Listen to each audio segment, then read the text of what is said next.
খেয়াল করে না শুনলে কিন্তু বুঝবেন না।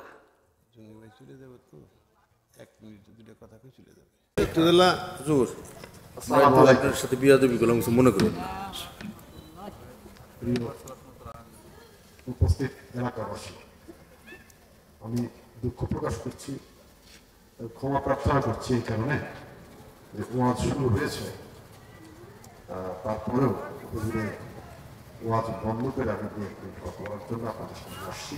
উনি অনুমতি দিচ্ছেন, সেই জন্য ওনার কাছে কৃতজ্ঞতা প্রকাশ করছি।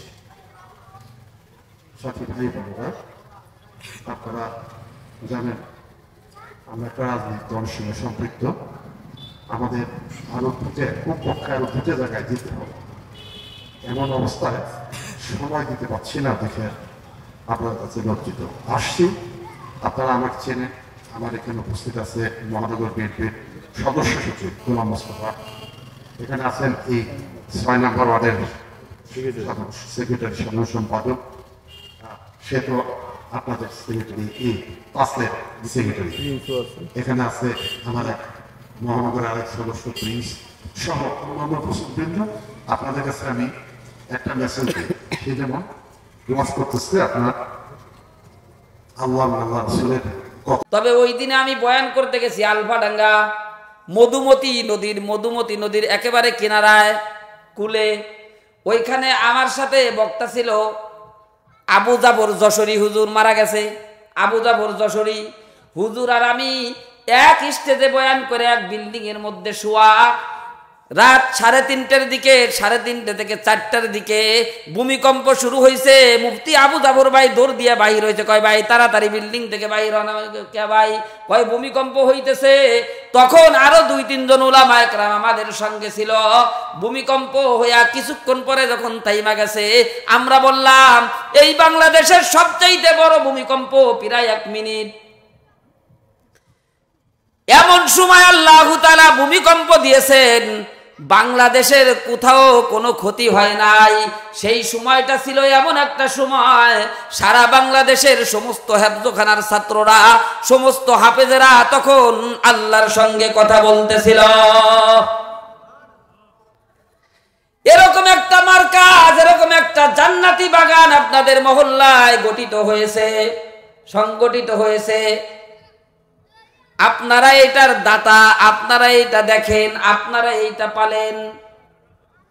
আচ্ছা বলেন, আপনারা যতদিন পর্যন্ত দেখছেন এই পর্যন্ত দেখা শেষ, সামনে আর দেখবেন না, এরকম কোন নিয়ত আছে নি?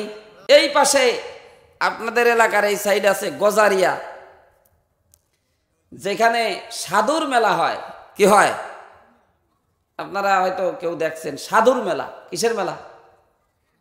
সাধুর মেলা। আব্দুল আজিজ সাধু।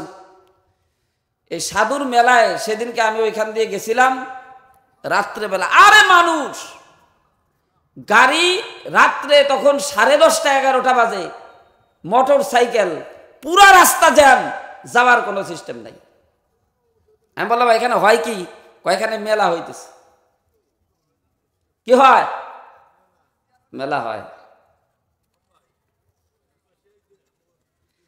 আমাদের আসলেও বলবো কি, আমাদের ভাগ্য খারাপ। আমাদের কি খারাপ বলেন? ভাগ্য খারাপ। আর একটা হলো, আমাদেরকে সোজা রাস্তা থেকে, কোরআন এবং হাদিসের রাস্তা থেকে বাহির করার জন্য, কোরআন এবং হাদিসের রাস্তা থেকে আমাদেরকে মাহরুম করার জন্য, আমাদেরকে বিমুখ করার জন্য আমরা এখানে এসেছি, নাকি আমাদেরকে আল্লাহ তাআলা এনেছেন বলেন তো? আল্লাহ তাআলা আমাদেরকে যদি এখানে না আনতেন, আমরা কেউ আসতে পারতাম না। ঠিক কিনা বলেন? মাহফিল হইলেই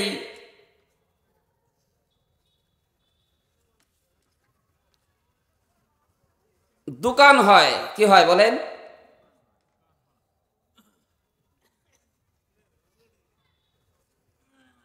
যেন ওইখানে একটা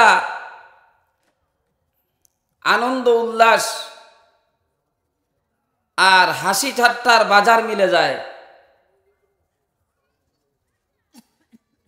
প্যান্ডেলের মধ্যে ওলামায়ে কেরাম ডাকতে থাকে, আসেন বসেন। আমি তো বলি যে ভাই, যারা মাহফিল স্টেজ পরিচালনায়, ডাকার কোনো দরকার নাই। তার কারণ একটা মাহফিল দিলে, এই মাহফিল দেওয়ার আগে এলাকার যারা আছে, গণ্যমান্য যারা আছে, মহল্লার যারা আছে, তাদেরকে নিয়ে বড় হুজুর বলেন, ইমাম সাহেব বলেন, তারা একটা মিটিং করে যে আমরা একটা মাহফিল দিতে চাই, আপনারা কি বলেন? দাওয়াত হয়েছে কি হয় নাই বলেন? দাওয়াত হচ্ছে না? এটা হলো শুরু লগ্নে, সূচনা হলো এলাকার মহল্লার গণ্যমান্যদেরকে ডেকে তাদেরকে নিয়ে একটা মিটিং করে সূচনায়, শুরু লগ্নে। তারপরে যখন তারা সিদ্ধান্তে উপনীত হয়, তারপরে বলে হুজুর ঠিক আছে, পোস্টার করেন। হুজুর পোস্টার করে, তারপরে ব্যানার করে। ব্যানার বলছেন এই যে পিছনে লাগানো যেটা, এটা ব্যানার। আর এর চাইতে বড় সাইজ যেটা, ওটা পোস্টার, যেটা দেয়ালে লাগানো হয়। কয়টা গেল? 1 নম্বরে মিটিং, 2 নম্বরে পোস্টার, 3 নম্বরে কি ব্যানার, 4 নম্বরে হ্যান্ডবিল। কি বানানো হয় বলেন? হ্যান্ডবিল। দাওয়াত কয়টা হলো? 4টা। তারপরে চিঠি। তারপরে কি বানানো হয়? চিঠি। মাদ্রাসার পক্ষ থেকে, মসজিদ কমিটির পক্ষ থেকে আপনাকে ওয়াজে আসার জন্য সবিনয় অনুরোধ করা হলো। 5 নাম্বার। 6 নাম্বার, আমরা কেমন মুসলমান একটু ভালো করে একটু বুঝেন। 6 নাম্বার, মাইকিং করা হয়। কি করা হয় বলেন? মাইকে প্রচার করা হয়। 7 নাম্বার, হুজুরের সাথে যার দেখা হয়, কমিটির লোকজনের সাথে যার দেখা হয়, তাকেই দাওয়াত দেয়, ভাই 7 তারিখে আমাদের মাহফিল ভাই আসেন। হ্যাঁ, মোবাইলে দাওয়াত হয়, মৌখিক দাওয়াত হয়। আবার মহল্লার যুবকদেরকে লাগায় দেয়, পুরা মহল্লা একেবারে দাওয়াত দিয়ে আসে, বাড়ি বাড়ি দেয়। 7 থেকে 8 সিস্টেমে, 7 থেকে 8টা কৌশলে এই মাহফিলের দাওয়াত দেওয়া হয়। তারপরেও হুজুর স্টেজে দাঁড়ায়া মাহফিলের দিন, ভাই আসেন, দোকানপাটে যারা এদিক সেদিক ঘোরাফেরা করছেন যারা, আসেন। আর যদি একটা গানের কোনো আয়োজন করা হইতো, গোপনে 5-6 জন পোলাপান যুবকরা গোপনে এক দোকানে বসেই, আমরা তো একটু যাত্রা গান দিবার চাই, ইমাম সাহেব যেন না জানে, আর মহল্লার মাতুব্বার মেম্বার যেন না জানে, মোটামুটি আমরা একটা ঘরোয়া মিটিং করে ফেলাই। ওরা দোকানে মাসাইলে, 4 দোকানের মাসাইলে বৈশা, 4 দোকানের টুলে বৈশা ঘরোয়া মিটিং করার পরে তারপরের দিন একেবারে এই কি বলে, টেকনাফ থেকে তেতুলিয়া, রূপসা থেকে পাথুলিয়া, এর মধ্যে যত মানুষ আছে এই মেলার ভক্ত, সবাই জানাজানি হয়ে যাবে, ওরে ফরিদপুরে একটা মেলা আছে, গান আছে, যাত্রা আছে। হ্যাঁ, আর ওই যে শুধু ওরা 4 দোকানে বৈশা, মাসালে বৈশা, 4 দোকানের টেবিলে টুলে বৈশা, ওই যে তারা সূচনা মানে শুরু লগ্নে যে আলোচনাটা করছে, ওইটাই তাদের দাওয়াত। আর মাইকিংও নাই, পোস্টারও নাই, হ্যান্ডবিলও নাই, চিঠিও নাই, ব্যানারও নাই, কিছুই নাই। মনে করেন যে মেলা নাকি আগামীকালকে যদি মেলা হয়, আজকের দিন থেকেই এই দোকানপাট তো শুরুই, আর এলাকার কুত্তি যত আছে সব ওইখানে উপস্থিত। ঠিক কিনা বলেন? ওই দাওয়াত পৌঁছায় কে বলেন? আর মাহফিলের দাওয়াত এই যে বললাম 8টা সিস্টেমে অথবা 9টা সিস্টেমে, 9টা কৌশলে মাহফিলের দাওয়াত দেওয়া হয়। তারপরেও মাহফিলের মাইকিং যখন করতে যায় ব্রাদারানে ইসলাম, তখন দোকানদার হোক আর রাস্তার ব্যবসায়ী হোক আর জরু হওয়া লোকালয়ে হোক, জরু হওয়া লোকালয়ে দোকানে বসে ছবি লাগাই দেছে, ওইখানে যাইয়া যেই ব্যক্তি গাড়িওয়ালা ওই মাইকিং করে যে অটোর ড্রাইভার অথবা রিক্সার ড্রাইভার একটা চা খাবে দেখে মাইকটা চালু করে দিই, আমরা দেখি তো, ঘুরি তাই দেখি, তাই আপনাদের সামনে বলি, ড্রাইভার সাহেব চা খাওয়ার জন্য একটু সাউন্ডটা কমাই দিয়া দোকানে চা খায়, এই বন্ধ করো তোমার ওয়াজ মাস, দোকানে বসে কয় কি কয় না বলেন, হ্যাঁ বন্ধ করো তোমার ওয়াজ। আর যদি খালি কইতো মেলা মেলা মেলা, হ্যাঁ আগামী 7 তারিখে মুরারিদাহ অমুক জায়গা মেলা, তখন বুইরা চার দোকানে বসে ড্রাইভারে ডাক দিয়ে শোনে, এ ভাই এই ছোট মমতাজ গান গাবে কোন সময়, হ্যাঁ মিথ্যে কথা কইতেছে মনে হয়, তাই না? হ্যাঁ দাড়ি পাকা লোক ড্রাইভারকে ডাক দিয়ে শোনে, ভাই ছোট মমতাজ আর সুজন সরকার তো আসবে, তা গান গাবে ওরা কোন সময় কে গাবে? আর ওয়াজের মাইকিং হইতেছে, কয় তোমার ওয়াজ বন্ধ করো, তাড়াতাড়ি সরাও, কানের পর্দা ফেটে গেল। বোঝো নাই? হ্যাঁ তোমার বয়স কত হইছে, আর তুমি তো চিরস্থায়ী বাসিন্দার দুনিয়ার না। কদম সুয়ে মারকাদা নজর সুয়ে দুনিয়া, কদম সুয়ে মারকাদা নজর সুয়ে দুনিয়া, किधर जा रहा हो किधर देख रहा हो, তুমি যাইতেছো কোন দিকে আর তোমার নজর তোমার খেয়াল কোন দিকে। আজকের 7 তারিখের দিন চলে গেল, আমাদের সকলের জীবন থেকে এই 7 তারিখ আর জিন্দেগিতে আসবে না। আসবে নাকি বলেন? কদম সুয়ে মার্কা, তুমি চলতেছো কবরের দিকে, নজর সুয়ে দুনিয়া, তোমার দুনিয়া তোমার খেয়াল, তোমার নজর তোমার খেয়াল হলো দুনিয়ার দিকে। কেদার যা রাহা হো কেদার দেখতা হো, তুমি ডান দিকে হাঁটো দেখো বাম দিকে, তুমি অ্যাক্সিডেন্ট করবা, ঠিক কিনা বলেন? ওয়াজের কথা শুনলে তোমার গায়ে জ্বালা বান্ধা যায়, আর এত সিস্টেমে দাওয়াত দেওয়া হলো, তারপরেও মাইকে এত ডাকাডাকি, আসতেই চাই না বাড়িতে।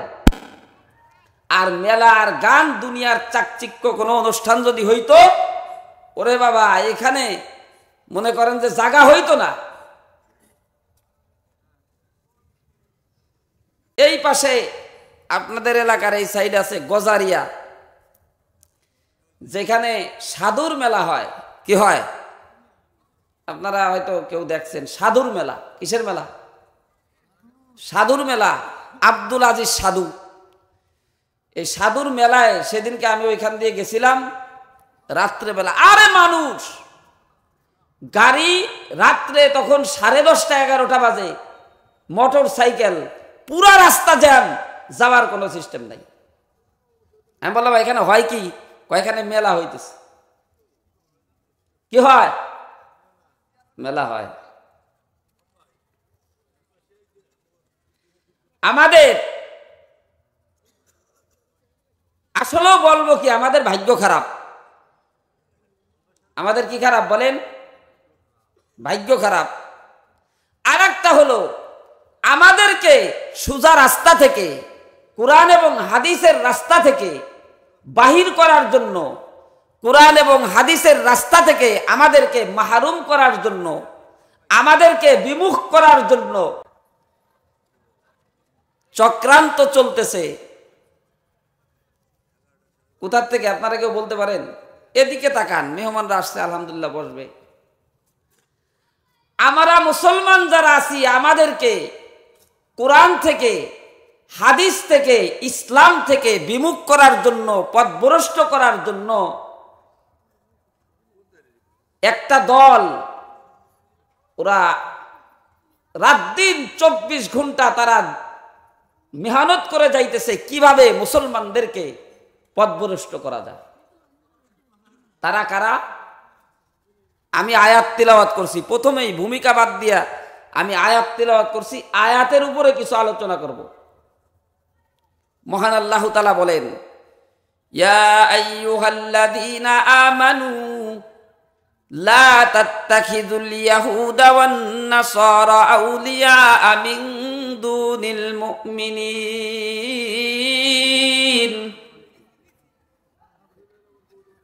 বর্তমান জমানা, বর্তমান প্রেক্ষাপট, ইহুদিদের জুলুমের রাজত্বের প্রেক্ষাপট চলতেছে।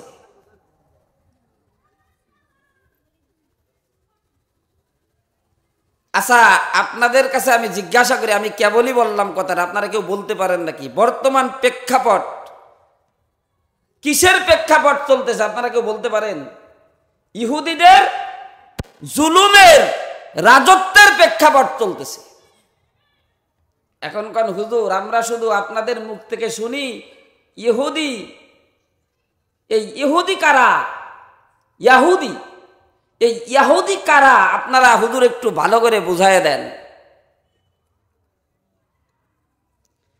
কুরআনুল কারীমের মধ্যে আল্লাহ তাআলা বলেন, ইয়া আইয়ুহাল্লাযীনা আমানু, হে ঈমানদারেরা, লা তাত্তাখিযুল ইয়াহুদা ওয়ান নাসারা আউলিয়া মিন দুনিল মুমিনিন। মহান আল্লাহ তাআলা কুরআনুল কারীমের মধ্যে আমাদেরকে হুঁশিয়ারি করেন, আমাদেরকে সাবধান করেন, হে ঈমানদারেরা, ইয়া আইয়ুহাল্লাযীনা আমানু, হে ঈমানদারেরা, ইহুদ এবং নাসারা যারা, ইহুদি এবং নাসারা যারা, এরা কিন্তু কখনো তোমাদের বন্ধু হইতে পারে না, এরা কিন্তু তোমাদের প্রকাশ্য শত্রু।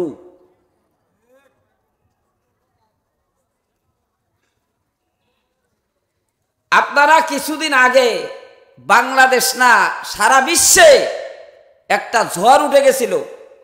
কি ঝড়? ইহুদিদের কোনো পণ্য মানে আমরা কিনবো না। এ হয়েছিল কি হয়েছে না? এই যুবক ভাইরা ভালো বুঝবে যারা নেট চালায়। মানে ইসরায়েলি পণ্য আমরা আর কিনবো না।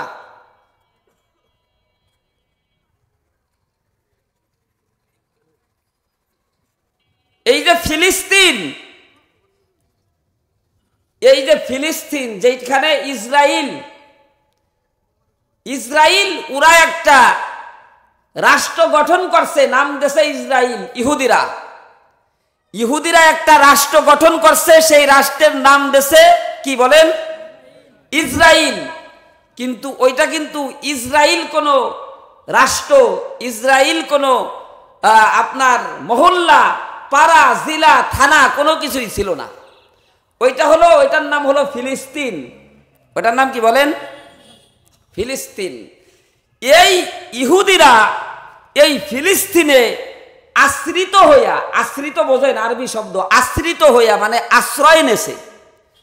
ইসরায়েলেরা ফিলিস্তিনে আশ্রয় নেছে, আশ্রিত হইয়া তারা পরবর্তীতে নিজেরাই বাড়ির মালিক হয়ে গেছে। কি হয়ে গেছে বলেন? নিজেরাই বাড়ির মালিক হইয়া এই ফিলিস্তিনের মুসলমানদের উপরে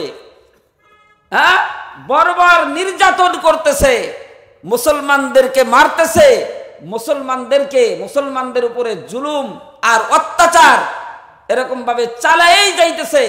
ছোট ছোট বাচ্চা কেবল ভূমিষ্ঠ হইছে অথবা পেটের মধ্যে মায়ের গর্ভে, ওই সন্তানও এরকম ভাবে বোমা মাইরা, ককটেল মাইরা ওই সন্তানকেও শেষ করছে। সন্তানের পিতা মাতা পরিবার সকলকে ধ্বংস করে দিচ্ছে।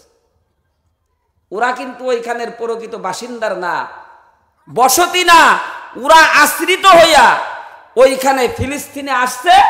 ফিলিস্তিনে আইসা তারপরে তারা নিজেরাই বাড়ির মালিক দাবি করতেছে। এখন আমরা বলি ফিলিস্তিন, ফিলিস্তিন থেকে ইহুদিরা ইসরায়েল নাম দিয়ে একটা রাষ্ট্র গঠন করছে। ওইটার নাম ইসরায়েলও না, ওইটার নাম ফিলিস্তিনও না, ওইটার আদি নাম হলো কেনান। ওইটার আদি নাম কি বলেন? কেনান। আপনারা ইতিহাস শুনছেন নি আগে কোনো সময়?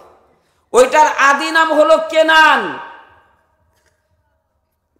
কেনান হলো হযরত ইয়াকুব আলাইহিস সালামের বসবাসের জায়গা। কার জায়গা বলেন? হযরত ইয়াকুব আলাইহিস সালামের নাম শুনছেন নি আপনারা? হযরত ইয়াকুব আলাইহিস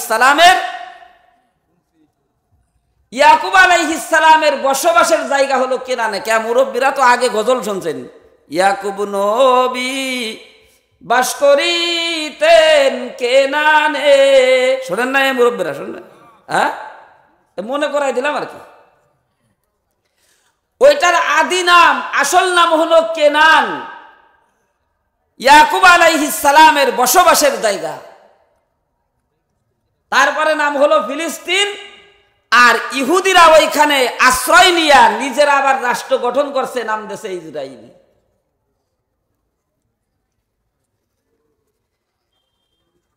এই ইহুদি, আমরা মুসলমানেরা সবসময় বলি হুজুর আমরা ইহুদিদের বিপক্ষে। ইহুদিদের কি বলেন? ইহুদিদের বিপক্ষে। ইহুদির সাথে আমাদের কোনো সম্পর্ক নাই। ইহুদিদেরকে আমরা দেখতে পারি না। আবার যখন নামাজে দাঁড়াই, 5 ওয়াক্ত নামাজে দাঁড়াইয়া প্রত্যেক রাকাতে, আমরা যারা নামাজ পড়ি প্রত্যেক রাকাতে গায়রিল মাগদুবি আলাইহিম ওয়ালাদ-দাল্লিন পড়ি কিনা বলেন? বলি আল্লাহ, এই গজব পড়া ইহুদিদের সাথে আমার কোনো সম্পর্ক নাই। এই পথভ্রষ্ট নাসারাদের সাথে আমার কোনো সম্পর্ক নাই। কিন্তু যখন সেলুনের মধ্যে চুল কাটতে যাই তখন মোদি দাদার স্টাইলে কাটি। মিথ্যা হয়ে গেছে মনে হয় কথাটা, তাই না? নামাজে যখন দাঁড়াই পড়ি গায়রিল মাগদুবি আলাইহিম ওয়ালাদ-দাল্লিন, বলি আল্লাহ গজব পড়া ইহুদিদের সাথে আমার কোনো সম্পর্ক নাই, আর পথভ্রষ্ট নাসারাদের সাথে আমার কোনো সম্পর্ক নাই। কিন্তু যখন বিয়ের অনুষ্ঠান হয়, যখন বিয়ের অনুষ্ঠান হয় তখন ইহুদিদের কালচারে, ইহুদিদের নিয়ম কানুনে আমাদের মুসলমানের ছেলে মেয়ের বিবাহ হয়। মিথ্যে কথা হইতেছে মনে হয়। রাত্রেবেলা যখন ওয়াজের থেকে আসি তখন শুধু ডেকসেটের বাড়ি লাপারে লাপারে লাপারে লাপা। আমি দাঁড়াইছি, আমি কই দোস্ত দাঁড়াও, নাম হলো মাহমুদ, আমার এক দোস্ত আছে, গাড়ি চালায় আমার। তা আমি এক জায়গায় দাঁড়াইছি, শুধু শব্দ। 4 দোকানে এসে দাঁড়াইছি, একটা দোকান খোলা, এখন গানের শব্দ, লাপারে লাপারে লাপারে লাপা। আমাকে কি কয় লাফাবার কয়? হ্যাঁ,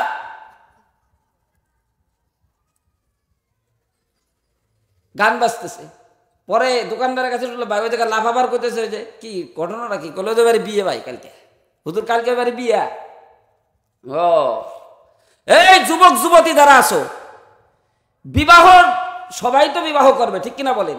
বিবাহর টাইম যখন আসবে তোমার বাবাকে বলবো, আব্বা যেই টাকা দিয়ে ডেকসেট আইনা আমরা আনন্দ ফুর্তি করতাম ওই টাকাটা আমার বিবাহর আগে তুমি মসজিদে দিয়ে আসো, মসজিদে যেন আমার ওই টাকাটা দিয়ে কোনো কাজে লাগে। বরকত শুরু হবে কি হবে না বলেন? আর প্রথমেই লাফারে লাফারে লাফা, তারপরে মনে করেন যে 2-3 মাস পরে ও নিজেই লাভ দিচ্ছে। কালকে রাত 1:30 থেকে 2টা বাজে আমি নতুন স্ট্যান্ডে, আমার মাদ্রাসা নতুন বাস টার্মিনাল, ওইখানে এক হোটেলে একটা ছোট একটা মেয়ে, বয়স কত হবে, 2 থেকে 3 বছর হবে বয়স, ওর কোনো মানে একটা শুধু একটা পাতলা একটা ফুরাক গায়ে দেওয়া জামা, একটা মহিলা 3 পিস পরে পাশে বসা দোকানে, 4 দোকানে। তখন রাত 1:30 থেকে 2টা বাজে। আমি বলছি, আপা আপনি কোথাও যাবেন, কোনো বিপদে পড়ছেন? আমি কেবল এসে নামছি ওইখানে। বলে না, আপনার কাছে আমি বলবো না, আমি কোথায় যাব। তা আমি ওই হোটেলের যে মালিক, উনি আমার বন্ধু মৌলানা, উনি বললো হুজুর আপনার সাথে আমি মাদ্রাসায় যাব। আমি বুঝতেছি আপনাদেরকে। তো উনার 10 মিনিট দেরি হয়েছে, টাকার হিসাব কিতাব করতে 10 মিনিট দেরি হয়েছে। একটা মাইক্রো গাড়ি আসলো, মাইক্রোওয়ালা হোটেল মালিক জিজ্ঞাসা করছে, ভাই আপনারা যে উনাকে নিয়ে যান, উনি এখানে আধা ঘন্টা ধরে বসা, উনার বাড়ি কোথায়, আপনার বাড়ি কোথায়? ওইটা আপনার কাছে বলার সুযোগ নাই, উনি এক জায়গা থেকে আসছে, আমি উনাকে নিয়ে যাইতেছি। বলেন, একটা বাচ্চা, শিশু বাচ্চা, তাকে নিয়ে রাত 1:30টার সময় মনে করেন যে মাইক্রো গাড়ি আসলো, তারে উঠাই নিয়ে চলে গেল। ও লাভ দেশে কি দেয় নাই বলেন? হ্যাঁ, আমরা গায়রিল মাগদুবি আলাইহিম ওয়ালাদ-দাল্লিন নামাজে দাঁড়ায় পড়ি, প্রত্যেক রাকাতে পড়ি। ইহুদিদের সাথে কোনো সম্পর্ক নাই, নাসারাদের সাথে কোনো সম্পর্ক নাই। কিন্তু যখন চুল কাটাইতে যাই, যখন পোশাক কিনতে যাই, তখন ইহুদিদের পোশাক আমরা নিজেরাই কিনতে থাকি। ঠিক কিনা বলেন? হ্যাঁ, আজকে মেয়েরা যে সমস্ত পোশাক পরতেছে, মেয়েরা ছেলেদের পোশাক, কার পোশাক বলেন? ছেলেদের পোশাক, জিন্সের প্যান্ট, শার্ট, গেঞ্জি, এগুলা মেয়েরা কিনতেছে, মেয়েরা পরতেছে। এই পোশাকগুলি কাগের পোশাক? কাদের পোশাক বলেন? ইহুদিদের পোশাক। কাদের পোশাক? ইহুদিদের পোশাক। আজকে মুসলমানের সন্তান ইহুদিদের পোশাক কিনতেছে। বিয়ে শুরু হয় ইহুদিদের নিয়ম আর কালচার দিয়া, আর পোশাক পরিচ্ছদ শুরু হয় ইহুদিদের কালচার দিয়া। আজকে আমাদের সন্তানেরা ইহুদিদের কালচার আমরা নিজেরাই শিখাইতেছি, আর নামাজে দাঁড়ায় পড়ি গায়রিল মাগদুবি আলাইহিম ওয়ালাদ-দাল্লিন। আচ্ছা বলেন, মুখে বলি কি আর আমরা কাজে করি কি? এই জন্য যুবক যারা আসছো, মানে প্রথমে তো শুরু করছি, এখনো মজা লাগে নাই, মজা সামনে আছে। মজা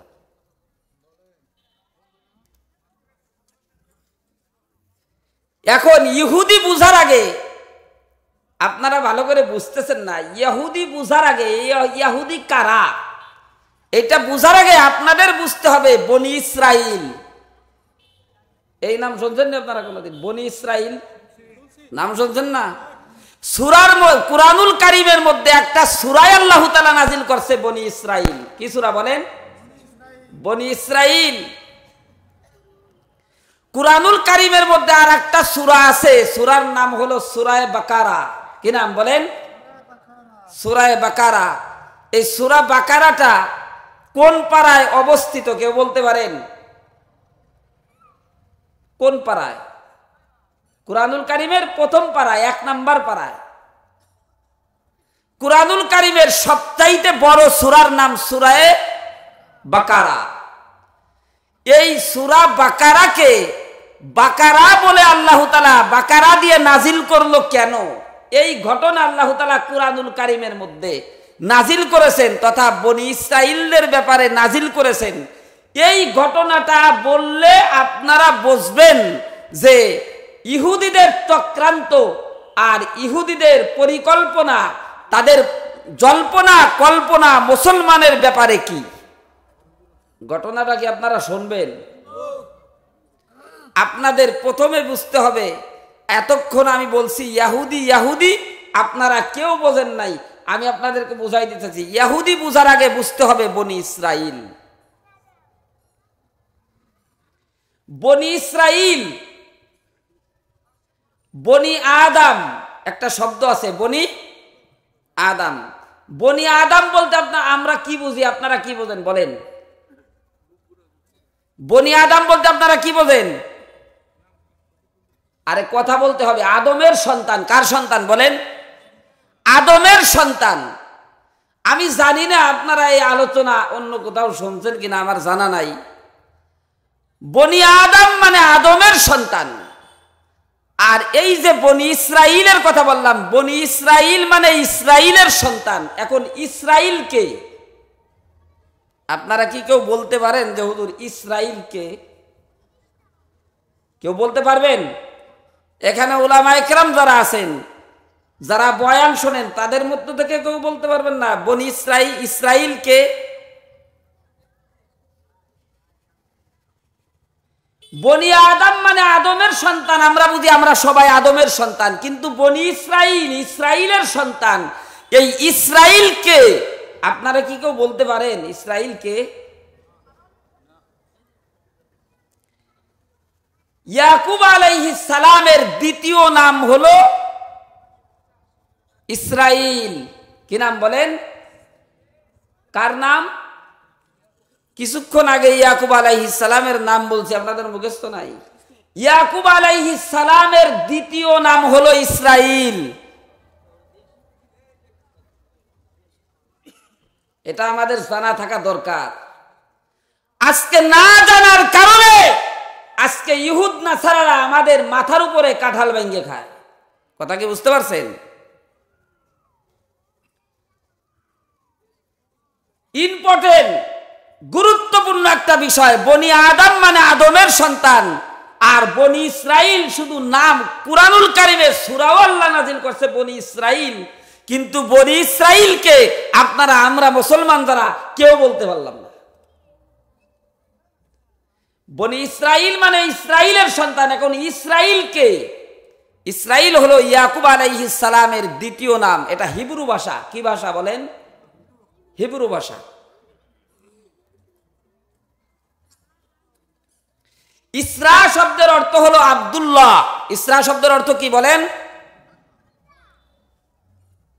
ইসরা শব্দের আরবি অনুবাদ হলো আব্দুল্লাহ। আর ইল মানে আল্লাহ। ইল মানে আল্লাহ।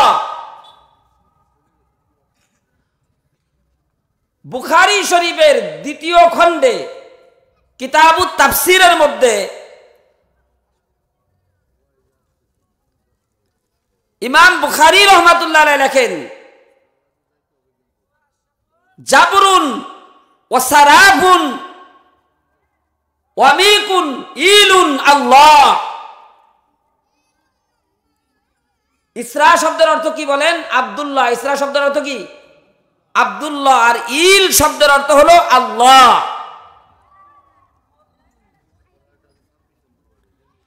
তাহলে ইসরাইল কাকে বলে? ইয়াকুব আলাইহিস সালামের কি নাম? দ্বিতীয় নাম ইসরাইল। মনে থাকবে তো ইনশাআল্লাহ? ইয়াকুব আলাইহিস সালামের দ্বিতীয় নাম হলো ইসরাইল। ইয়াকুব আলাইহিস সালামের বংশে হাজার হাজার নবীর আগমন। ইয়াকুব আলাইহিস সালামের বংশে হাজার হাজার নবীর আগমন। ইয়াকুব আলাইহিস সালামের বংশে যত নবী রাসূলের আগমন তাদেরকে বলা হয় আম্বিয়ায়ে বনি ইসরাইল। আপনারা কি কথা কি ক্লিয়ার বুঝতেছেন? হ্যাঁ,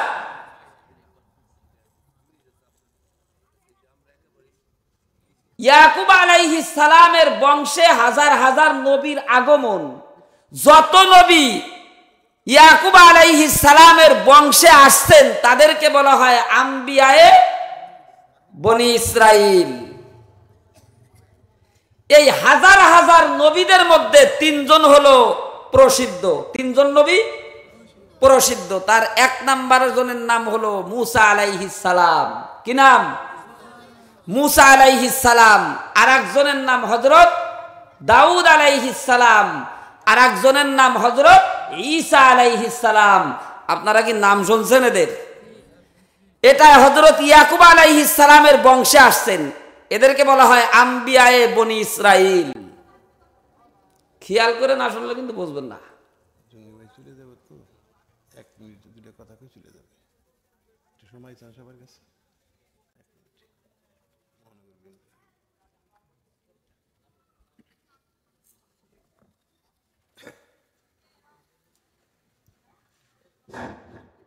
বিসমিল্লাহির রহমানির রহিম। যাক, আমাদের মহানগর বিএনপির আহ্বায়ক এসএম কাইম জঙ্গি ভাই, তার আরো 3-4টে প্রোগ্রাম আছে, সে 2-1টা কথা বলে সে বিদায় নেবে। জঙ্গি ভাইয়ের মঞ্চ আমি অনুরোধ করছি।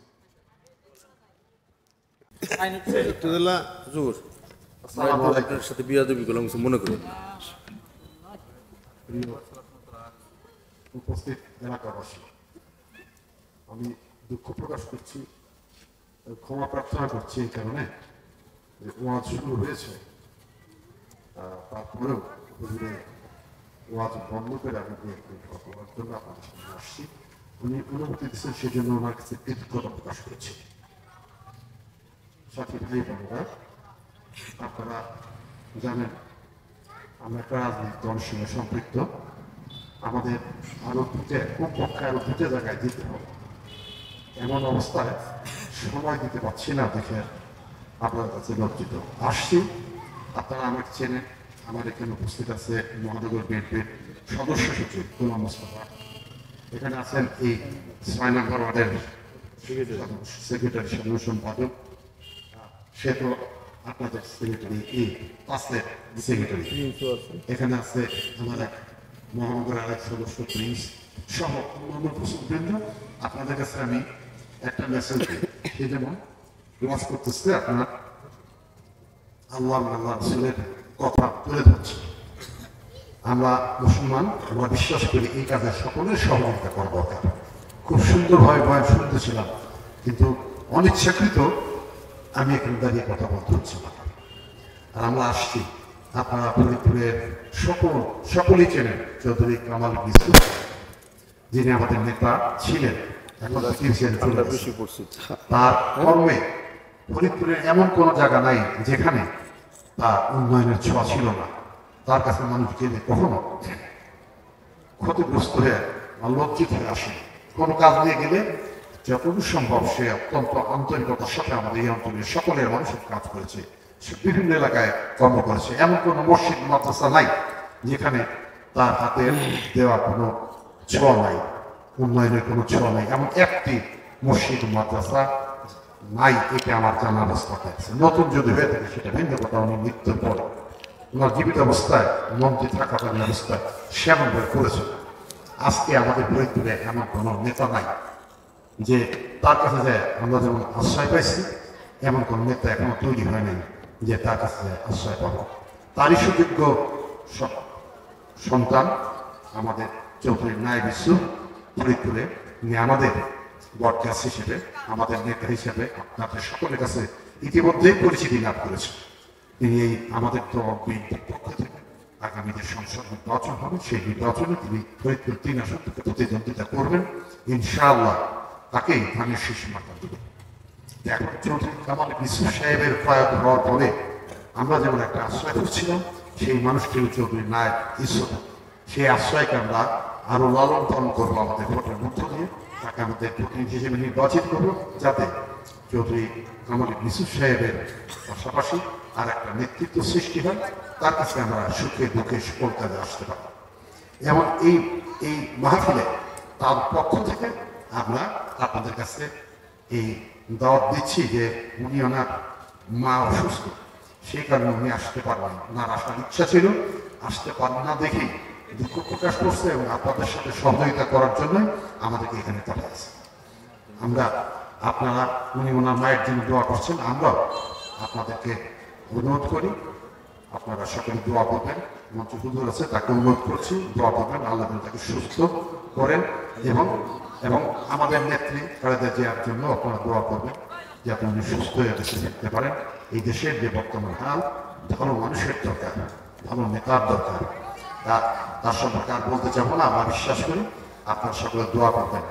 আর চৌধুরী নায়েব ইসুফের জন্য আপনারা সবাই দোয়া করবেন। আমিও আপনাদের সকলের কাছে দোয়া প্রার্থী, আপনাদের সকলের জন্য দোয়া করি। আল্লাহ যেন আপনাদের সকলকে, যখন আমাদের মানুষদের বিশেষ করে মুসলমানদের শেষ ঠিকানা পৃথিবী থেকে চলে যাওয়ার সময় ইমান এবং কর্মের সাথে আমাদের সকলের মৃত্যু হয়, আপনারা আমার জন্য দোয়া করবেন। এই দোয়া আপনাদের জন্য আমি দোয়া করি, আল্লাহ যেন ইমান আমার সাথে ঠিক রাখেন। আর যত তাড়াতাড়ি সম্ভব একটা মানুষ যত প্রকৃতার্থে ইমানদার হয় সেই বয়ান আপনারা শুনবেন এবং আসল করবেন। মানে আমরা কর্মে জন্য আমরা নামাজ ইত্যাদি, যে কথা সময় নাই বা এদিকে যাব না, হুজুর বলবেন। আমি আবারও আপনাদের কাছে চৌধুরী নায়েব ইসুফের পক্ষ থেকে সালাম আপনাদের কাছে পৌঁছে দিলাম। এবং এখানে সকল কাজে, মাদ্রাসায় মসজিদের সকল কাজে তিনি সহযোগিতা করেন। তার সম্ভব যত শক্তি আছে আমরা প্রত্যেকে কম বেশি সহযোগিতা করি আমাদের সামর্থ্য অনুসারে। আপনারা আজকে এই মাহফিলে আরো বেশি থাকতে পারলে খুব আনন্দ বোধ করতাম। তো যেহেতু দায়িত্ব এবং কর্তব্যের কারণে আমাকে এখান থেকে চলে যেতে হচ্ছে। আর আপনাদের কাছে মাঝখানে এই কথা ওয়াজ চলাকালীন অবস্থায় একটু বিরক্ত করলাম, সেই জন্য আবার ক্ষমা প্রার্থনা করছি। আপনাদের সকলের সুস্বাস্থ্য দীর্ঘায়ু কামনা করে আমরা আমাদের বক্তব্য শেষ করছি। আল্লাহ হাফেজ। বাংলাদেশ জিন্দাবাদ, জাতীয় দল জিন্দাবাদ, তারেক রহমান জিন্দাবাদ, চৌধুরী নায়েব ইসুফ জিন্দাবাদ, খালেদা জিয়া জিন্দাবাদ। আসসালামু আলাইকুম। মনে করেন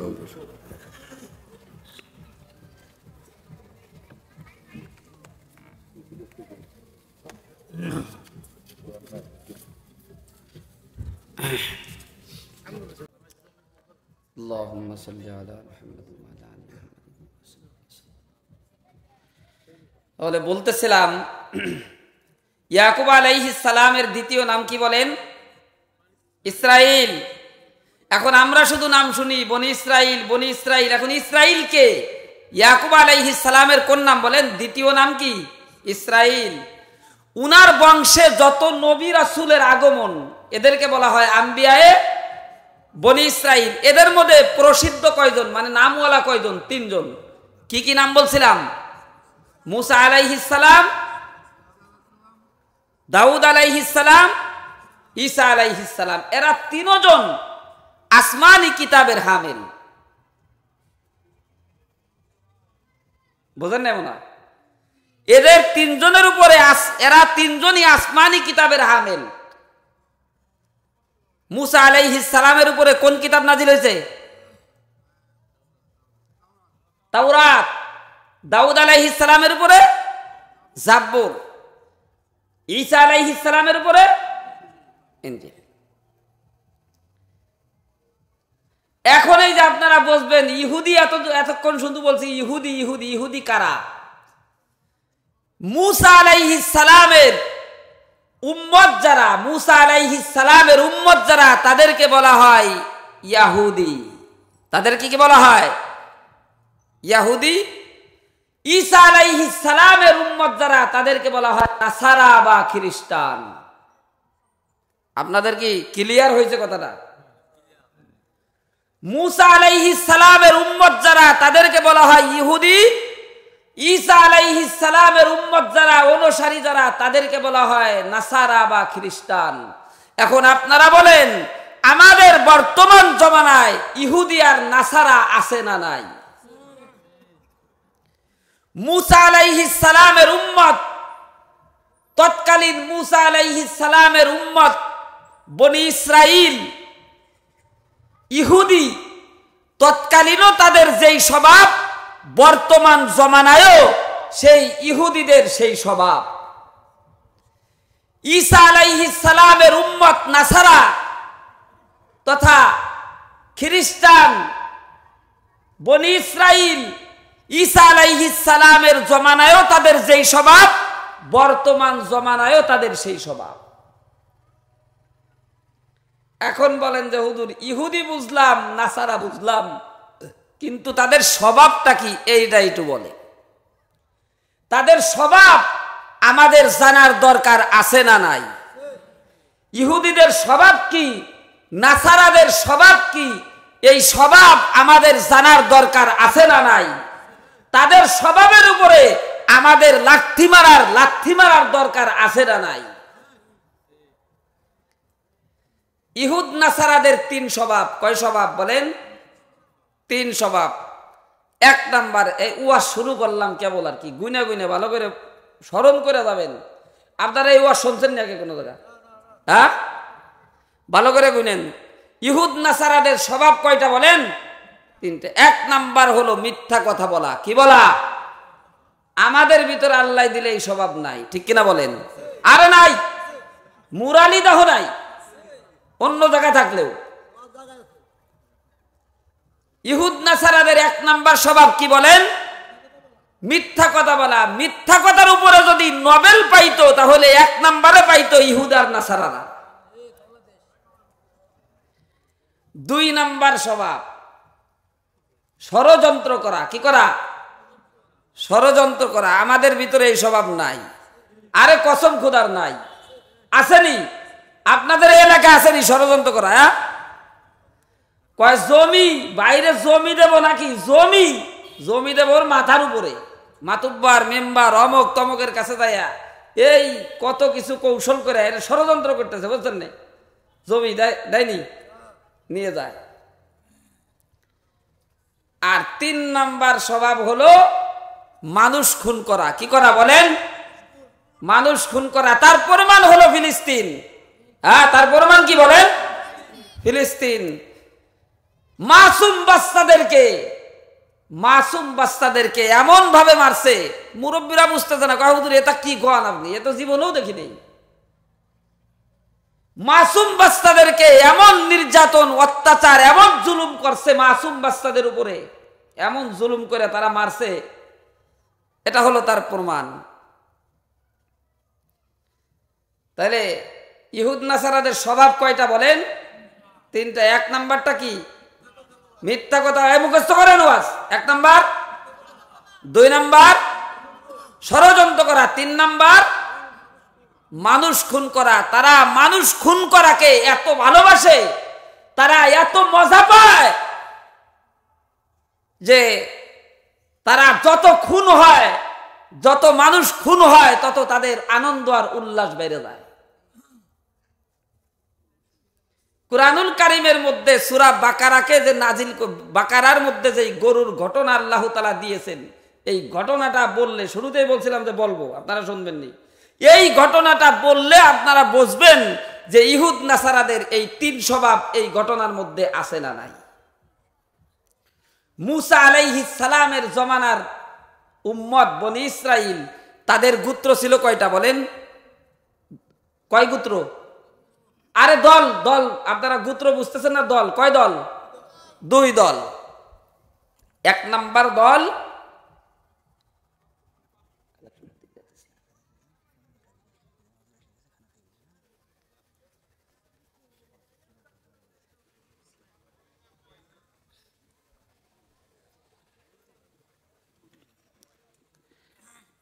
মুসিবতের মধ্যে কয় দল? 2 দল, 2 গোত্র। 1 নাম্বার গোত্র আর 2 নাম্বার গোত্র। 1 নাম্বার গোত্রের মধ্যে একটা যুবক ছেলে ছিলেন যার নাম ছিলেন আমিল। কি নাম? আমিল। এই আমিল অবিবাহিত ছিল। কি ছিল? অবিবাহিত ছিল, বিবাহ করেন নাই। এক বাপের একই সন্তান, আর কোনো সন্তান নাই।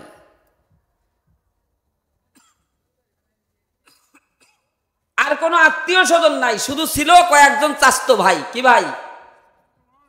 চাস্তো ভাই। ওই আমিল অনেক সম্পত্তির, অনেক ধন সম্পদের মালিক ছিল। এখন চাস্তো ভাইয়েরা ষড়যন্ত্র করছে। কি করছে বলেন? ষড়যন্ত্র করছে। কি ষড়যন্ত্র?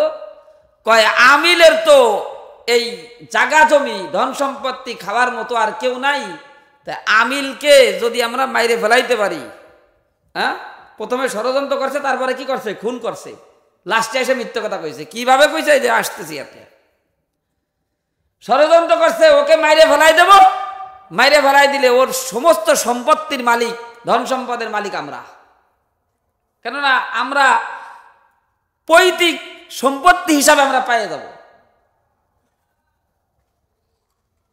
ওর তো আর কেউ নাই, আমরা স্বাস্থ্য ভাই ছাড়া। কথা যা কামেও তাই। রাত্রেবেলা আমিলকে ওরা হত্যা করে ফেলেছে। হত্যা কইরা এই যে আপনাদের যেমন এই পাশে বলে খানে খোদা নাকি বলে, এরকম 3 রাস্তা 4 রাস্তার মোড়ে এই রাত্রেবেলা লাশ রাস্তার উপরে শোয়াই রেখে ওরা ঘাপটি মেরে রয়েছে, এদিক ওদিক পলায় রয়েছে। যখন সকাল হয়ে গেছে, লোকালয়ে মানুষ বাইরে হইতেছে, তখন ওরা যায় লাশ ধরে, আরে আমার বাইরে কিনা হত্যা করলো, আমরা এর বিচার চাই। আচ্ছা বলেন, বিচার প্রার্থী কারা? বিচার প্রার্থী কারা? হত্যা করছে যারা। আমিলও প্রথম গোত্রের লোক, ওর স্বাস্থ্য ভাইরাও প্রথম গোত্রের লোক। খুন করছে কোন গোত্রের লোক? 1 নাম্বার গোত্রের লোক, প্রথম গোত্রের লোক। এখন ওরা যখন বলছে আমার স্বাস্থ্য ভাইকে মারলো কে, আমরা এর বিচার চাই, আচ্ছা বলেন বিচারের দায় কাদের উপরে যায় পড়ে? হ্যাঁ, 2 নাম্বার গোত্রের উপরে যায় পড়ে। ওরা তো কান্নাকাটি। আচ্ছা বলেন বিচার প্রার্থী কারা? খুন করছে যারা। রাত্রেবেলা কান্নাকাটি করে কারা? দিনের বেলা কান্নাকাটি করে কারা? রাত্রেবেলা অকাম করছে যারা। ঠিক কিনা বলেন? যেমন কথা কথিত। এটা আবার কি করেন? কথা কথিত বলেন মানে যে কিছুদিন আগে সাবেক যারা চলে গেল, হ্যাঁ, আর বাবা শাপলা চক্করে মাইরে বিছে হেলাইছে, কয়েক কসম একজন হুজুরও মরে নাই। আছে না নাই? হ্যাঁ, বিচার প্রার্থী কারা? খুন করছে যারা। এখন 2 নাম্বার গোত্রের লোকজন কয়, আমরা যদি বাপের বেটা হই তাহলে এই খুনের মূল রহস্য উদ্ঘাটন করেই ছাড়বো ইনশাআল্লাহ। এই 2 দলে মিটিং শুরু। সকালবেলা 2 নাম্বার গোত্রের লোকজন মিটিং করতেছে, এক নাম্বার যারা খুন করছে তারা যায় কয় হ্যাঁ আমরাও আছি, আমার ভাইকে কিরা হত্যা করলো এর বিচার না পাওয়া পর্যন্ত আমরাও বাড়ি ফিরবো না। এই তো লাগিয়ে গেল। এখন কিভাবে? এখন এক যুবক দাঁড়াইছে কয় তোমরা যদি এই আমিল হত্যার মূল রহস্য উদ্ঘাটন করতে চাও তাহলে বর্তমান জমানার যে নবী মুসা আলাইহিস সালাম তার কাছে যাও। মুসা আলাইহিস সালামের কাছে যায়, কয় হুজুর আমিল হত্যা হয়েছে, আমিল হত্যার মূল আসামি যে আমরা তাকে ধরতে চাই, আপনি যদি নবী হয়ে থাকেন আমাদেরকে একটা সুপরামর্শ দেন।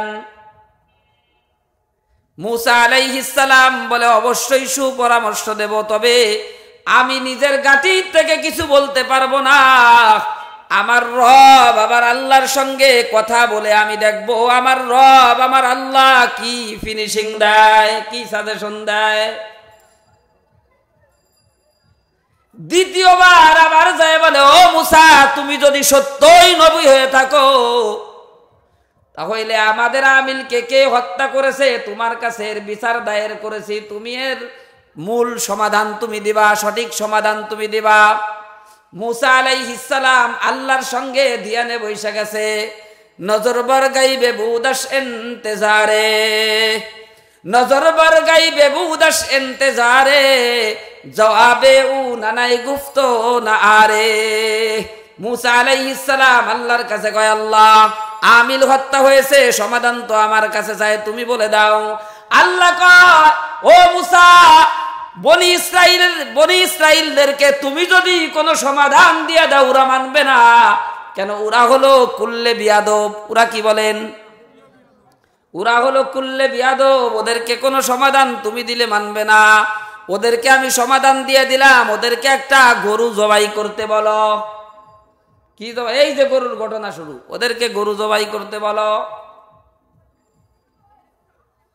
মুসা আলাইহিস সালামের কাছে যাওয়ার পরে মুসা আলাইহিস সালাম বলে আমার রব বলেছেন তোমাদেরকে আমিল হত্যার আসামির নাম বলে দিলে আল্লাহ দিতে পারতো, আল্লাহ যদি আমাকে জানাইতো আমিও বলে দিতে পারতাম, তবে আমার আল্লাহ বলেছে এইভাবে হত্যার রহস্য উদ্ঘাটন হবে না, তোমাদেরকে একটা গরু জবাই করতে বলেছে। মুসা আলাইহিস সালামের কাছে ওরা বলে ও মুসা এমনিই তো আমাদের আমিল হত্যা হয়ে গেছে, একটা হত্যা হয়েছে, এখন যদি আর একটা গরু মারা লাগে, গরু হত্যা করা লাগে, হত্যা তো দুইটা হয়ে গেল, তুমি কি আমাদের সাথে ঠাট্টা করো নাকি? মুসা আলাইহিস সালাম কয় ক্বালা আউযু বিল্লাহি আন আকুনা মিনাল জাহিলিন। ঠাট্টা মস্কারি করা এটা হলো মূর্খদের কাজ। কার কাজ বলেন? আমাদের সমাজে ঠাট্টা মস্কারি আছে না নাই? খবরদার, ঠাট্টা মস্কারি জ্ঞানী লোকের কোনো কাজ নয়, ঠাট্টা মস্কারি হলো মূর্খদের কাজ। ঠিক আছে, তোমার রব যখন গরু জবাই দিতে বলছে তাহলে বলো গরুটার রংটা কেমন হবে, কি হবে, কালার কেমন হবে? মুসা আলাইহিস সালাম বলে দেন একটা হইলেই হয়। আবারও গেছে কয় মুসা আলাইহিস সালাম গরুটা কি পুষ্য হবে না মাইগে হবে? গরুটা কি বয়স্ক হবে না কম বয়সী হবে? এরকম বারবার যাইতে কোন ছাত্র যদি একজন শিক্ষকের কাছে বারবার প্রশ্ন করে, শিক্ষকও রাইগে যায়। মুসা আলাইহিস সালাম তো এমনি তাজাল্লি মিজাজের লোক ছিলেন। মুসা আলাইহিস সালাম আবার নজর বরগাই বেবুদাস ইন্তজারে, জবাবে উ নানাই গুপ্ত না আরে। আল্লাহর সঙ্গে ধ্যান কইরা কয় আল্লাহ ওরা তো বারবার আইসা শুধু আমাকে প্রশ্ন করে আর জ্বালায়, আল্লাহ আপনি বলে দেন কোন কালারের গরু হইতে হবে।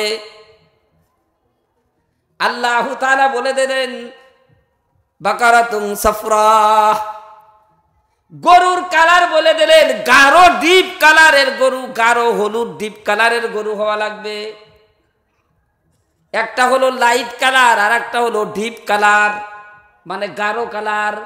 গাঢ় হলুদ কালারের গরু হওয়া লাগবে, নাইলে তোমাদের এই যে আপনার কার্য সিদ্ধি হাসিল হবে না, তোমাদের আসামি ধরা হবে না। গরু খোঁজার জন্য পশ্চিমে এক দল, পূর্বে এক দল, আর উত্তরে এক দল, আর দক্ষিণে এক দল, প্রতিদিন 4 দল বাহির হয়, কিন্তু গরু তো পায় না। কি পায় না বলেন? গরু তো পাওয়া যায় না। গরু খুঁজতে খুঁজতে সবাই হয়রান, গরু খুঁজতে খুঁজতে হয়রান হয়ে গেছে, গরুর কোনো খোঁজ নাই। আচ্ছা বলেন, আপনারা মুরব্বীরা যারা, আপনারা এই পর্যন্ত হলুদ কালারের কোনো গরু দেখছেননি? দেখছেন? হ্যাঁ, আপনাদের এলাকায় হলুদ কালারের কোনো গরু আসেনি? নাই।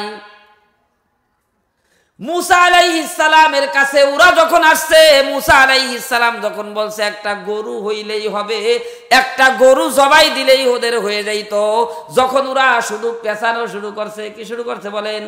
পেছানো শুরু করছে। মুসা আলাইহিস সালামকে নবী ওরা মানতেই চায় না, মুসা আলাইহিস সালামের কথার কোনো মূল্যই দেয় না। আমাদের সমাজে এই ধরনের লোক আছে না নাই বলেন? হুজুরকে মানে হলো নামাজ পড়ে 5 মিনিট, আসরের নামাজ পড়তে লাগে কয় মিনিট বলেন? 5 থেকে 6 মিনিট। এই 5 থেকে 6 মিনিট হুজুরকে মানে, নামাজের সালাম ফিরানোর সাথে সাথে হুজুরের বিপক্ষে সালিশ বসে, আছে না নাই? মুসা আলাইহিস সালামের কাছে গেছে ওরা আসামি ধরার জন্য। মুসা আলাইহিস সালামের কাছে না যেয়ে ওদের কোনো উপায় নাই, কিন্তু তলে তলে মুসা আলাইহিস সালামকে মানে না। এটা কাদের স্বভাব বলেন? কাদের স্বভাব? বুঝেন না মনে হয়? ইহুদিদের স্বভাব। কাদের স্বভাব? ইহুদিদের স্বভাব। উপরে বলে হুজুর হুজুর, আর 4 দোকানে বসে কয় হুজুর মোটরসাইকেল কিনে টাকা পায় কোথায়? আছে না নাই? হুজুর এত সুন্দর দামি পাঞ্জাবি গায়ে দেয়, এত টাকা পাইলো কোথায়? আছে না নাই? মুসা আলাইহিস সালামের কাছে যখন গেছেন, মুসা আলাইহিস সালাম সমাধান দেওয়ার জন্য চেষ্টা করতেছেন, কিন্তু ওরা এমন পেঁচানো পেঁচাইতেছে, ওরা হলো মূলত হলো কুল্লে বিয়াদব। কি বলেন? কুল্লে বিয়াদব। মুসা আলাইহিস সালামের কাছে যাইতে যাইতে যেই সমাধান দিয়েছেন, গরু তো আর পাওয়া যায় না। আল্লাহ তাআলার কাছে হলুদ গরু বানাইতে কোনো সময় লাগেনি বলেন? সময় লাগেনি। আল্লাহ হলুদ গরু একটা বানাই দিয়েছে, এটা আবার অন্যদিকে লম্বা ঘটনা। হলুদ গরু এটা বানায়া জঙ্গলের মধ্যে রাখছেন, আল্লাহ শুধু বলেন কুং হয়ে যায়। হয় কি হয় না বলেন? কুং হয়ে যায়। আল্লাহ তাআলা গরু একটা বানায়া এরকম ভাবে ফেরেশতা 2 জন পাঠাইছে। একজনকে বলছে তুই গরুর মালিকের কাছে যা, আর এক ফেরেশতাকে বলছে সাদা পাগড়ি মাথায় দিয়া, সাদা জুব্বা গায়ে দিয়া, সাদা লাঠি একান হাতে কইরা বনি ইসরাইলের কাছে যায়, অমুক এলাকায় অমুক বাড়ি অমুকের ছেলে অমুকের কাছে হলুদ একটা গরু আছে। এখন বনি ইসরাইলদের কাছে যখন এরকম ভাবে সন্ধান দেশে গরুর, এখন বনি ইসরাইল দৌড় দেশে। কি দেশে? দৌড় দেশে।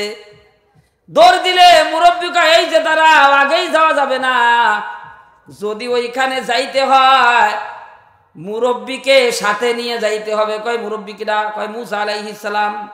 কিডা? এই মুরব্বী কিডা? মুসা আলাইহিস সালাম। এখন বনি ইসরাইল কয় না, ওই মুরব্বীরে নিয়ে যাবে না, উনি যেখানে সেখানে পেঁচ লাগায়। হক কথা কইলে আমাদের কাছে পেঁচ মনে হয়, ঠিক কিনা বলেন? হ্যাঁ, ডেকসেট বাজা ইমাম সাহেব যায়, কয় ও কাকা ডেকসেট আনলেন কার কথায়? কয় হুজুর আপনি ইমাম সাহেবের মতো থাকেন, কেননা আপনারা তো আমি দাওয়াত দেই নেই, বিয়ের দাওয়াত দেই নেই, মুসলমানের দাওয়াত দেই না, আপনি জানলেন কেমায়া? কয় ডেকসেটের বাড়ি শুনে আসলাম। কয় কাকা এটা ঠিক হবে না, ডেকসেট বাজায়েন না।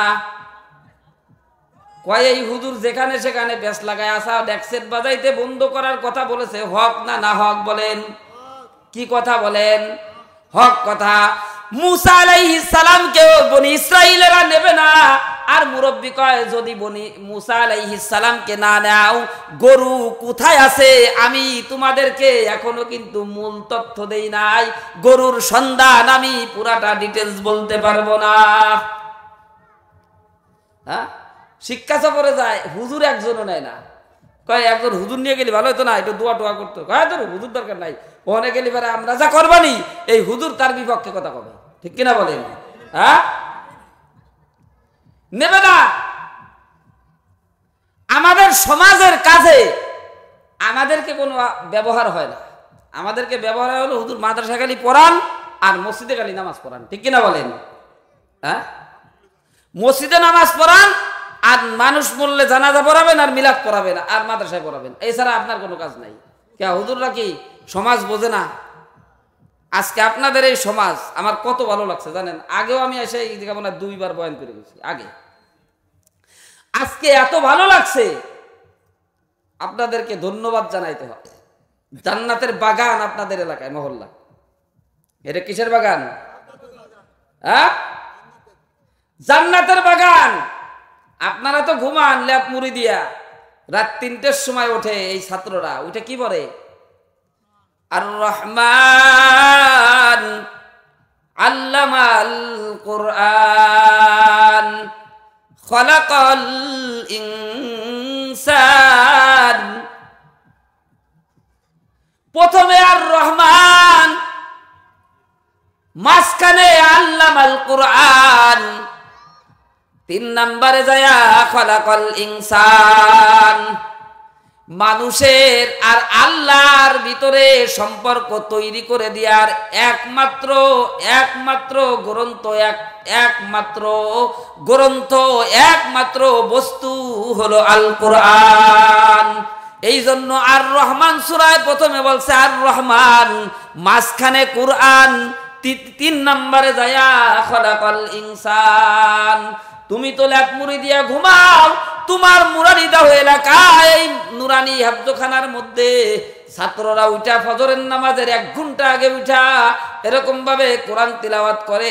এর মানে আল্লাহ এই যেই মহল্লার খানা খায়া, যেই মহল্লার মাটি পাড়ায়া, যেই মহল্লার লোকের সহযোগিতায় আমরা এখানে কোরআন পড়তেছি, আল্লাহ তাদের উপরে তুমি রহমতের বৃষ্টি নাজিল করে দাও। গত কয়েক বছর আগে একবার ভূমিকম্প হয়েছিল, বাংলাদেশের সবচাইতে বড় ভূমিকম্প ছিল ওইটা।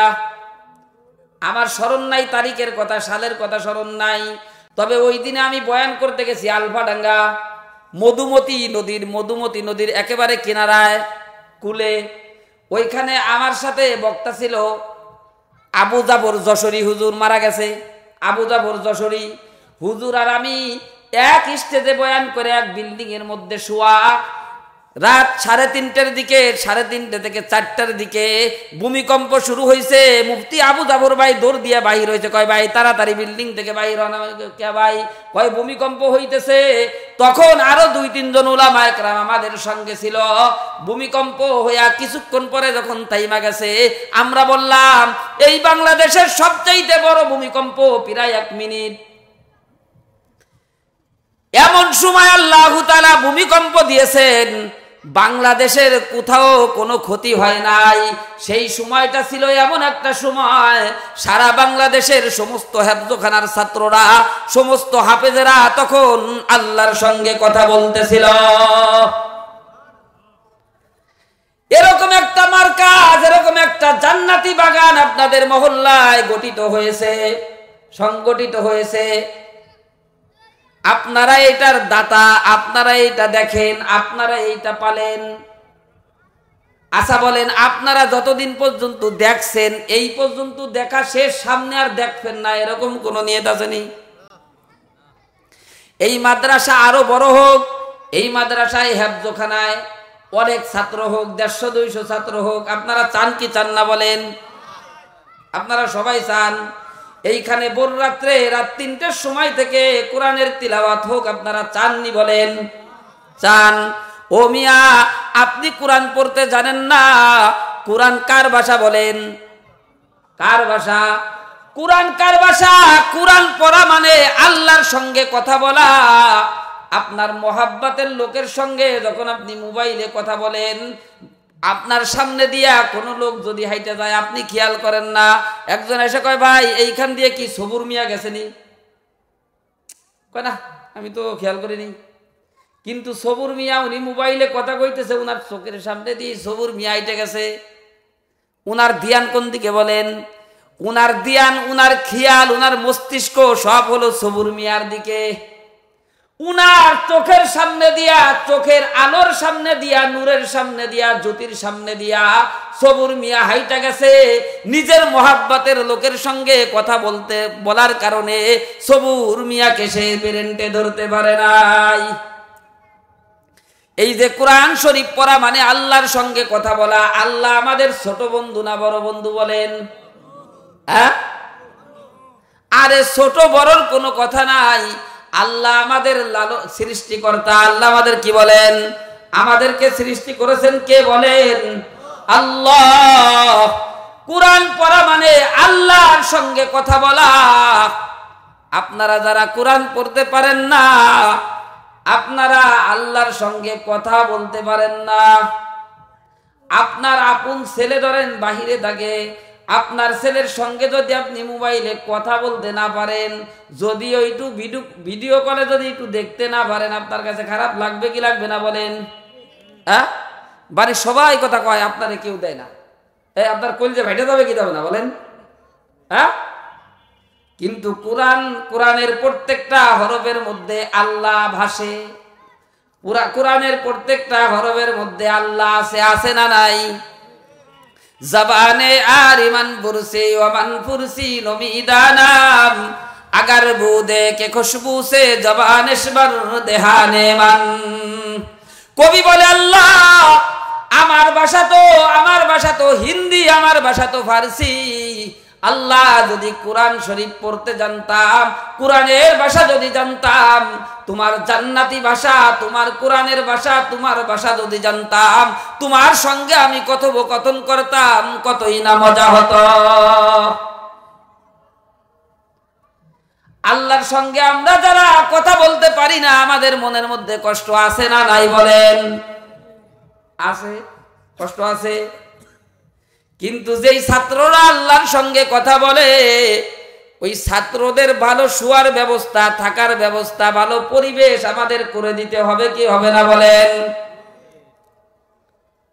আমরা যদি এই মহল্লার মধ্যে এই মাদ্রাসাটা বড় করতে পারি, এই মহল্লার মধ্যে মাদ্রাসাটা যদি বড় হয়, আমি এইখান দিয়ে মাঝে মাঝে বাড়ি যাই, অনেক সুন্দর লাগে ছাত্ররা যখন মাদ্রাসার মধ্যে পড়ে। এই মহল্লার মধ্যে যতগুলি কবর আছে, এই মাদ্রাসার মহল্লার মধ্যে যতগুলি কবর আছে, প্রত্যেকটা মাদ্রাসায় মাগরিবের নামাজের আগে দোয়া হয়। কি হয় বলেন? দোয়া হয়। এই যে আমার মাদ্রাসায় মাগরিবের 15 মিনিট আগের থেকে দোয়া হয়। ছোট ছোট ছাত্ররা যখন চোখের পানি ছাইরা দিয়া, এতিম ছাত্ররা যখন চোখের পানি ছাইরা দিয়া বলে আল্লাহ আমাদের দিকে যারা খেয়াল করে, আমাদের দিকে নজর রাখে, আমাদের দেখভাল যারা করে, আল্লাহ তাদেরকেও তুমি দেখাশোনা করিও। আল্লাহ ওদের মুখের কথা, ওদের আর জুয়ার তামান্না আল্লাহ ফিরাই দিতে লজ্জা পায়। এই যে আপনাদের মহল্লায় মাদ্রাসা, এই মাদ্রাসা বড় হোক, আপনারা চান কি চান না বলেন? হ্যাঁ, এখন কি ওই ইহুদিদের 3 স্বভাব বলতেছিলাম, মনে আসেনি? তারপরে গেছিলাম গরুর ঘটনায়। গরুর ঘটনা বাকি আছে, গরু লাস্টে পাইছে। কেমন গরু সব আপনাদেরকে একটু ডিটেলস বলে দেবো, অনেক মজা পাবেন। কিন্তু তার আগে হুজুর বলে গেছে, এই মাদ্রাসা যদি আপনারা চান, মাদ্রাসা থাকুক, মাদ্রাসা হোক, এই মাদ্রাসার কারণে আমাদের মহল্লার মধ্যে রহমত আর বরকত সাকিনা নাজিল হোক, এইটা যদি আপনারা চান, মাদ্রাসার সহযোগিতা শুধু মুখ দিয়ে করতে হবে না, অর্থ দিয়েও করতে হবে বলেন। এখন এই মাদ্রাসার মহল্লার লোক আপনারা অনেক ভালো, কিন্তু আপনারা সবাই অধিকাংশ লোক ক্ষেত খামারে কাজ করেন, সবারই ক্ষেত খামার আছে। তো এই মাদ্রাসায় কাজের জন্য মাদ্রাসার ফ্লোরটা করা জরুরি হয়ে গেছে। ফ্লোর কত কষ্ট হয় জানেন? আপনারা তো খাটে ঘুমান, তাও কেমন খাট, মেহগুনির কোনো পল নাই, ওয়াল সার দিয়ে খাট বানাইছেন। হ্যাঁ, তারপরে ভিতরে জাজিম, আর মাদ্রাসায় পোলাপান বাচ্চারা তালিবুল ইলমরা মাটিতে শুয়ে থাকে। আমরা একটু মাঝে মাঝে রাত্রে একটু চক্ষুটা বুঝে যদি এই মহল্লাটা ঘুরলে দেই, যে মহল্লার ভিতরে কারা কারা আছে অসহায়। এই আব্দুর রহিম তো ভ্যান চালায়, আমি তো কুয়েতি কম্বলের ভিতরে ঘুমাইছি, আব্দুর রহিম যে কিসের ভিতরে ঘুমাইতেছে, এই চিন্তা যদি আপনার ভিতরে আসে, যদি খালি মাদ্রাসার টেনশনটা চিন্তাটা চলে আসে যে মাদ্রাসার ছাত্ররা, আমরা তো খাটে ঘুমাই আর ওরা তো ফ্লোরের ভিতরে ঘুমায়, কতই না কষ্ট হইতেছে। এই চিন্তাটা যদি করেন, হ্যাঁ, তাহলে আপনাদের অর্থ এখানে আসবে কি আসবে না বলেন? আসবে না? তা আপনারা এই চিন্তাটা একটু করেন তো মনে মনে, যে এই মহল্লার মাদ্রাসা এটা আমাদেরই মাদ্রাসা। এই যে মুফতি সাহেব হুজুর আছে অত্যন্ত ভালো মনের মানুষ, যার কথা আমি বলে শেষ করতে পারবো না। যেখানে দেখা হয় মাঝে মাঝে ফোন দিয়ে খোঁজ নেয়। হুজুর অনেক মেহনত করেন। এই হুজুর একদিন থাকবে না, কিন্তু মাদ্রাসা তো থাকবে। থাকবে কি থাকবে না বলেন? এই মাদ্রাসা কি হুজুরের না আপনাদের? এই মাদ্রাসা কাদের? আপনাদের। এই হুজুর আজ আছে কাল নাই, কালকে হুজুর চলে গেলে আর এক হুজুর আসবে, আর এক হুজুর চলে যাবে, আর এক হুজুর আসবে, কিন্তু মাদ্রাসা তো থাকবে। দেখুন এই মাদ্রাসার কাজের জন্য আপনারা কোন আল্লাহর বান্দা আছেন যে হুজুর এই মাদ্রাসার উন্নয়নের জন্য, মাদ্রাসার কাজের জন্য, এই প্রতিষ্ঠানের জন্য, এই জান্নাতি বাগানের জন্য হুজুর আমি 20,000 টাকা এই মাদ্রাসায় দান করব। হুজুর আমার অর্থ দিয়া এই মাদ্রাসার কাজ হবে, উন্নয়নের কাজ হবে, ছাত্ররা কোরআন পড়বে, হ্যাঁ, আমার আব্বা আম্মা মারা গেছে সেখানে সব রেসানি হবে, হুজুর আমি 20,000 টাকা দেব। একজন ব্যক্তি একটু হাত তুলে দেখান তো, আছেন না কোনো আল্লাহর বান্দা? দেখাইতে পারবেন কেউ সাহস করে? 20,000 টাকা এটা কিন্তু বেশি না, মুরালি দাহওয়ালাদের জন্য বেশি না। 20,000 টাকা মাদ্রাসা, আপনাদেরই মাদ্রাসা। প্রথমে মনে করতে হবে যে আমার মাদ্রাসা, এটা আমার, এই সম্পদ আমার। আজকে আমার ছেলে পড়তেছে, কালকে ছেলে থাকবে না তো নাতিন পড়বে, পড়বেই তো একজন, হ্যাঁ। আর পড়ালেখা অনেক সুন্দর, হুজুর দেখাইছেন ছাত্রদের, হ্যাঁ, প্রশিক্ষণগুলি হুজুর দেখাইছেন কত সুন্দর। এই মাদ্রাসায় ছাত্ররা আলেম হবে, মাদ্রাসায় পড়ে এই মাদ্রাসার কারণে এই মহল্লার মধ্যে এরকম ভাবে রহমত আর বরকত, আল্লাহ তাআলার তরফ থেকে শান্তির সাকিনা নাজিল হবে। এই মাদ্রাসাটা আপনাদেরই টিকাইতে হবে।